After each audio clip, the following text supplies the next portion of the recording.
Spend a day with me as a professional traveling hairstylist. My first client was an old lady. She was super sweet and welcoming and answered the door offering me cupcakes. Cupcakes that she could barely hold. Her house was so nicely decorated that I had to give myself a mini house tour before starting on her hair. I had decided to set up and do her hair at the kitchen table because, old people don't have a lot of good areas for beauty and cosmetics, and there wasn't much to work with at her house. Now, I don't know if it was the dementia kicking in or this dude was a complete weirdo. But her husband came in the kitchen and just stared at me weirdly for like 30 seconds, then walked out. This went on for the remainder of the appointment. Talk about weird. After that weird encounter, I tried to finish her hair as quickly as possible so that I could get the fuck up out of there. She wanted a blowout, so I put her hair in some rollers, then sealed it with hairspray. Then I gave her a quick tutorial on how to blow dry her hair because I will not be coming back, especially if her husband is there. His ugly ass kept finding any excuse to come downstairs and it was really annoying.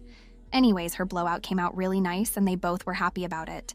And even though they were cool in the end, I still rushed to get the heck up out of there cause no, never again. My next client was a rich lady with like 4 kids, and one of them was running around like she was a bit slow in the head or she'd had too much sugar. Regardless, it was very funny. Then while I was starting on her hair, her toddler kept trying to give me one of her creepy ass toys. Why do toddlers insist on giving you things you don't want? No, I don't want your ripped up teddy bear with stage 4 cancer. Anyways, I continued to do the mom's hair and she wanted a crimped hair look, so I gave her just that and it came out super pretty. Spend another day with me as a professional hairstylist, part 3. So every morning when I'm coming into work, I see this homeless lady camping outside my salon and her hair always seemed very matted and untamed. And as a hairstylist, that truly scared me.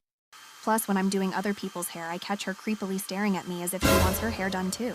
She was very hesitant when I first told her I would do her hair free of charge. But then soon after, she got very excited. The first thing I did was take that disgusting ass bun out of her head because it was attracting flies. And her hair wasn't that long, so I knew it wouldn't be too much to work with. While I was washing away the flies, I was hoping and praying to myself that this lady didn't have lice or any type of scalp disease. But I so desperately wanted to fix her hair, so I just continued on. She told me she wanted to keep a middle part, so I knew just the perfect style for her. It was a bit basic, but yet so pretty. Now I'm no makeup artist, but I couldn't help but to see how battered her face was. So I touched her up with a little makeup. And when she saw her final results, she completely freaked out and was so happy. It felt so good to make a homeless woman feel pretty. My next client was extremely bougie, rich, and spoiled. She came in with a picture of how she wanted her hair dyed, and I told her I can do it. But, I never dyed hair before. The blonde was a little off, but I knew when I washed it out the right color would come. As I was washing her hair, big chunks of her hair was slowly coming out. I literally started to panic.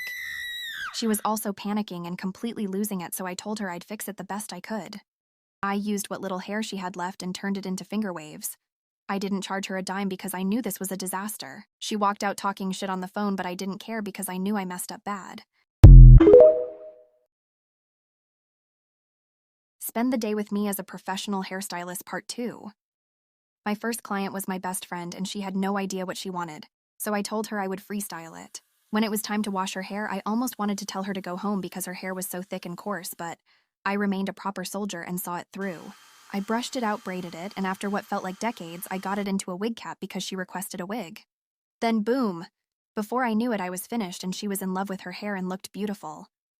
Then I took a water break and one of my newer clients came in complaining about the weather and her hair getting wet as if she wasn't about to get it done. I blow-dried her hair and it looked so good blow-dried.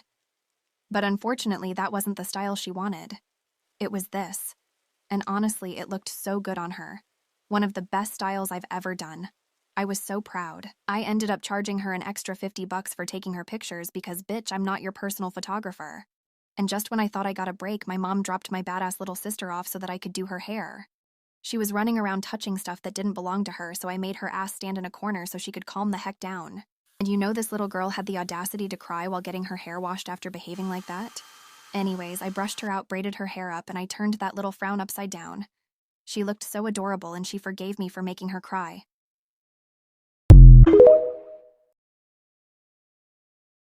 Spend a day with me as a professional hairstylist, part 4.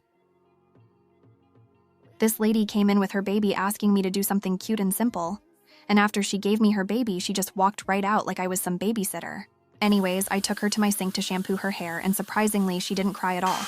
She was doing so good until I brought out the infamous blow dryer, and then that's when the waterworks started.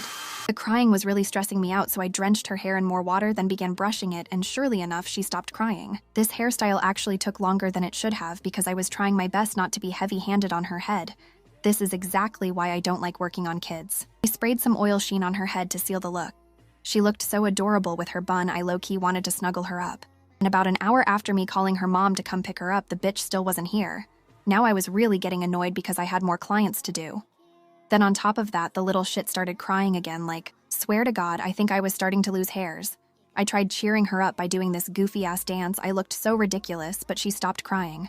I let her run around and play with the toy her mom left her, and when I tell you this is the most bipolar child I ever met because not even 2 minutes later she started bawling. Like, for what?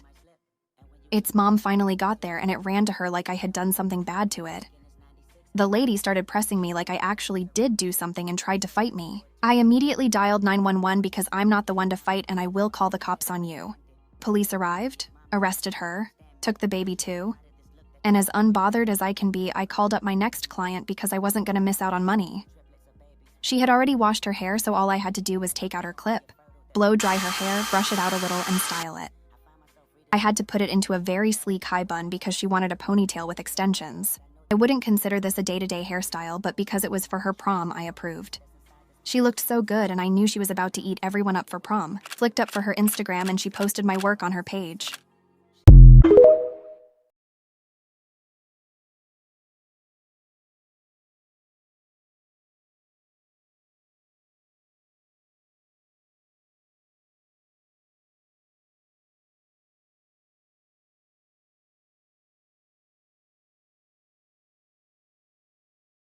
Passing the phone to someone who needs to stop chewing their gum so loud.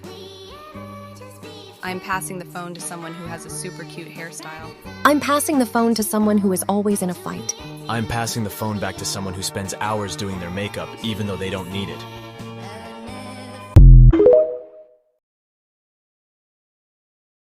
Round 1, fight! You want to throw down, dog? I'll throw down. You think you're tough? What's up? What's up? I'll smack the shit out of you. Standing right here, let's go, bitch. After school. We fight after school. You got that? You're gonna fight me after school. That's right. You're a chick, dude. As soon as that bell rings, we do it outside. You got that? And you better be there. Oh, it's on, bitch. You're gonna fucking die. Wendy and Eric are fighting after school. Hey, everybody. Wendy and Eric are fighting after school. What?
Hey guys! Listen to this story time while I get ready for a date. This story is about how I embarrassed myself in front of my crush and my entire class. So, as you guys may not know, your girl here is lactose intolerant. Yes, I know it sucks, right? And for some reason on this particular school morning, I was craving ice cream like really bad. So I said, why not just have some for breakfast? And when I tell you that was the worst mistake I could have ever made. Like, why? Anyways, I ate the ice cream and got on the bus to school, and already my stomach was starting to rumble, so I knew I wouldn't make it through the whole day without shitting myself. So I got to my first class, and at that point, I knew my stomach was at its breaking point.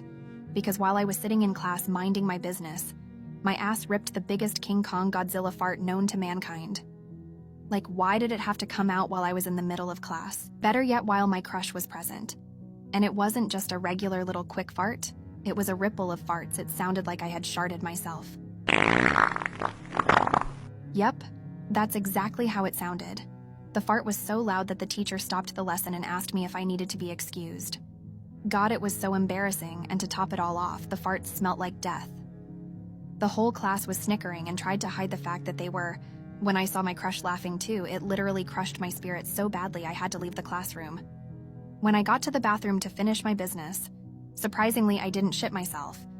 But that didn't make me feel better about the trauma that I was about to face. To sum up this story, know that me and my crush never talked after that, and people talked about the situation for weeks. So yeah, that's the end of this story, and this is what I wore to my date.